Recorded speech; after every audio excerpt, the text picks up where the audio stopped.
hay xong xua bông hướng muối để thà khơi cái bằng hoa tam Facebook á nè thà miền dù chân dân long tắc slap tăng đi tăng đi muối bọn này បាទទីតាំងនេះមួយពីរអ្នកតែអ្នកនឹងទៅខូច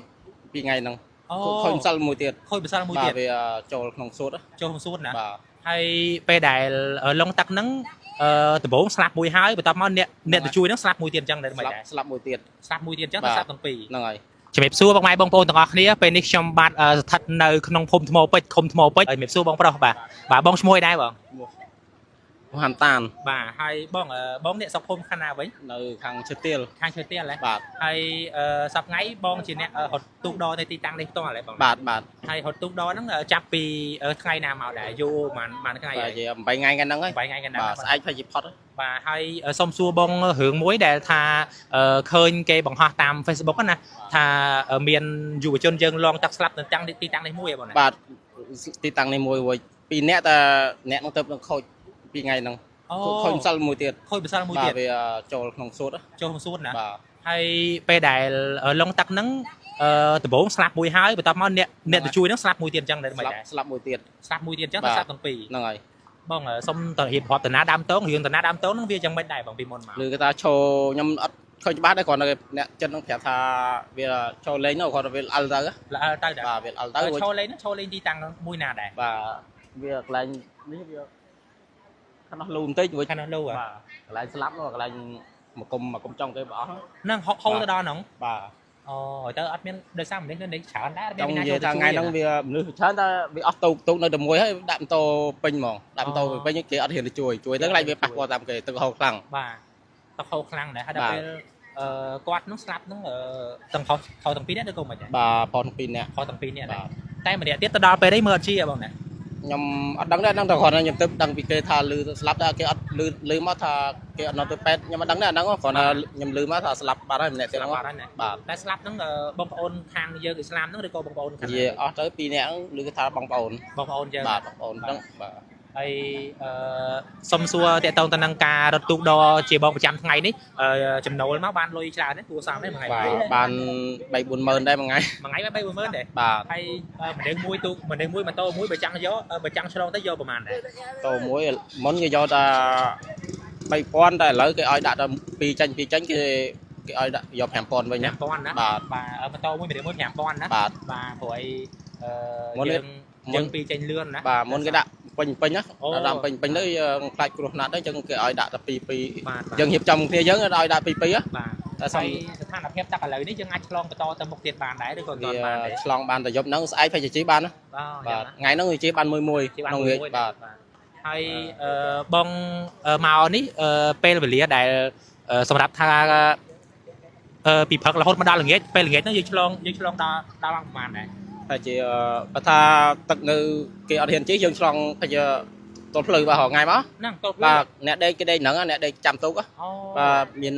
គេដំណើរគេមកយើងហៅទូកទៅគេក្រោកពីដេកគេជូនយើងមក បាទ ហើយយកគេសុំតម្លៃយើងបន្តិចតែគុណជា2អី1គុណជា2អី បាទព្រោះយើងយកយើង បាទ ថ្ងៃកម្លាំងច្រើន បាទ បានសម្រាប់ ហ្នឹងហើយ ហើយបងមានអីសំណូមពរទៅកាន់ប្រជាជនយើងមកលេងទឹកឲ្យកុំឲ្យគាត់មិនដែរប្រយ័ត្នប្រយែងអីបន្តិចហ្នឹង បាទខ្ញុំសូវចេះនិយាយទេ បាទអត់អីទេនិយាយមកមានអីសំណូម សុ ពរ ំសំណុំពរថាមកលេងអីយើងកុំលេងក្នុងវិញលេងខាងៗ បាទ អឺ កុំឲ្យលងដូចរឿងដែលកើតកន្លង បាទកាលកន្លងមួយឆ្នាំទៅវាមួយដែរឆ្នាំទៅម្នាក់ដែរឆ្នាំទៅវាចង់និយាយថាមួយឆ្នាំចង់ម្នាក់បាត់ហើយ មួយឆ្នាំម្នាក់បងណា វាលេចមកឲ្យរលិចយ៉ាងតិចក៏បានមួយដែរ អូ តែហ្នឹងងាប់ច្រើនតែពីមុនងាប់លើនោះវាងាប់ច្រើន បាទ ដល់អស់មួយអ្នកខ្ញុំចង់រៀបផ្លេចដែរយូរមួយឆ្នាំចង់ម្នាក់ឲ្យ មួយឆ្នាំម្នាក់ដោយសារលឺដើម្បីដែរលឺអញ្ចឹងដែរមួយឆ្នាំម្នាក់ដែរ គាត់វាមិនទៀងថាមួយឆ្នាំម្នាក់ទេតើវាមកភាគច្រើនយកបានមួយតែបើថាវាលេចមកមិនស្រួលវាអត់មានឆ្នាំណាអត់មានដែរគាត់ណាភាគច្រើនមកដល់បានមួយហ្មង អូ វាភាគច្រើនឲ្យទឹកឡើងវាយកបានមួយហ្មង អូបាទបងប្អូនទាំងអស់គ្នានៅភូមិថ្មពេជ្រឃុំថ្មពេជ្រនេះសូមអរគុណមែនទែនបាទដែលបានជួបបងប្រុសថ្ងៃនេះផ្ដល់បទសម្ភាសន៍ហើយ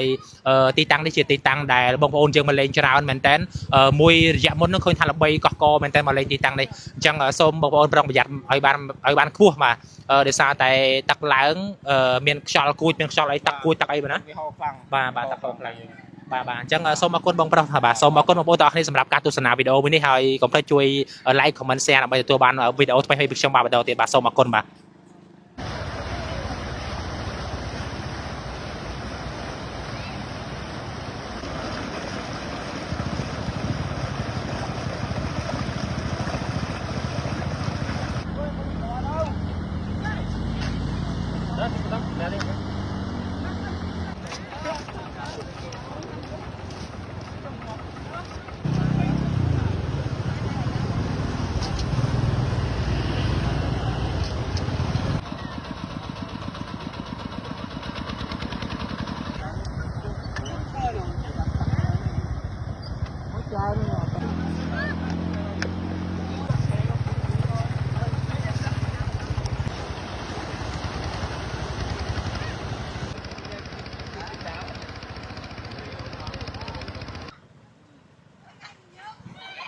ឈ្មោះខ្មែរខ្មែរទៅ thôi có ngon lẽ chồng